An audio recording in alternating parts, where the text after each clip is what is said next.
sí ẹ̀ka tí ò pé ní yàrá wọn ó ní apá wọn ní ẹsẹ̀ wọn ní ṣe bá ti rí yóò dára fún wa a fẹ́ information tí ò dá nígboro pé kíní kankan fún bọ́lá ti sẹ̀ rí pé ohun gbogbo ṣe kí ni ó pé sára wọn ọjọ́ òní tí wá.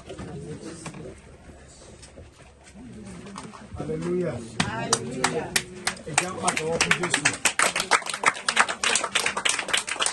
Mo gbàgbọ́ pé gbogbo wa láti lórí ọ̀fẹ́ láti rí. Torí tí mo wòye ni kó tọ́ láti jẹ́ kí gbogbo wa rí. Nítorí pé a fi ara bàbá fún èrùpẹ̀. Torí èrùpẹ̀ ní gbogbo wa. Ni ó tó jí olúkúlùkù pẹ́pẹ́pẹ́. Ẹ jẹ́ gbìyànjú. Ẹ jẹ́ ká gbìyànjú. Àníyàn ayé kò jẹ́ kẹ́lómi ìráyè tọ́lọ́. Àníyàn yóò jẹ́ kẹ́lómi ìráyè tọ́lọ́. Ìndà. Kabawo Luke 16. Ẹ̀mẹ́jà ká Luke 16 yẹn. Ó sọ fún ẹ̀ pé ẹnìkan ń bẹ. Nígbà tó ń bẹ láyé, kò gbàyàwó, kò dọ́kọ, kò ṣe nǹkan kan. Kí ni ó ṣe? Kò ṣe torí àánú. Ọkùnrin ọlọ́rọ̀ ni. Kò ṣàánú Lásárù.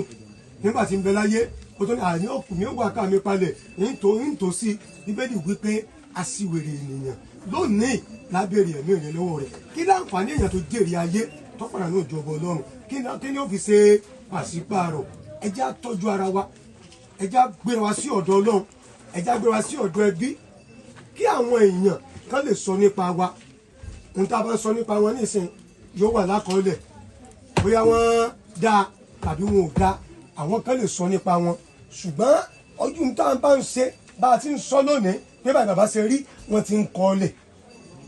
Wọ́n ti ń kọ́ bí wọ́n ó ṣe kọ́ tiwa náà nìyẹn.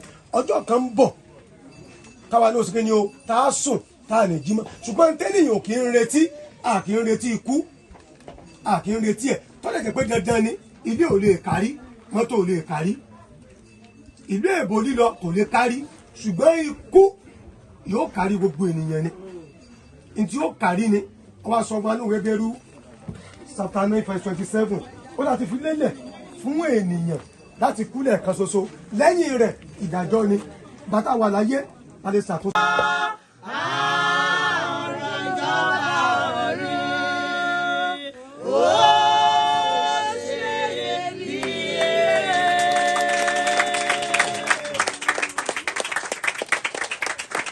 Praise the Lord. Hallelujah. Wákàtí tí a ti ń retí òun náà ni adé yìí láti gbọ́ ọ̀rọ̀ Ọlọ́run. Ọ̀kan lára àwọn olùwàásù wa nínú ìjọ Àgbàlá Gabriel. Ọlọ́run ti palẹ̀ mọ́ láti bá wa sọ̀rọ̀ Ọlọ́run.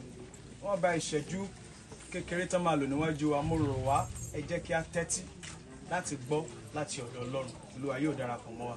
So tọwọ́tọwọ́ ni mò ń pe Pásítọ̀ Mákindé ẹ jẹ́ á pàtẹ́wọ́ fún Jésù. Amen. Amen. Praise the Lord. Hallelujah. Àwọn táwọn wà níbí àti ẹbí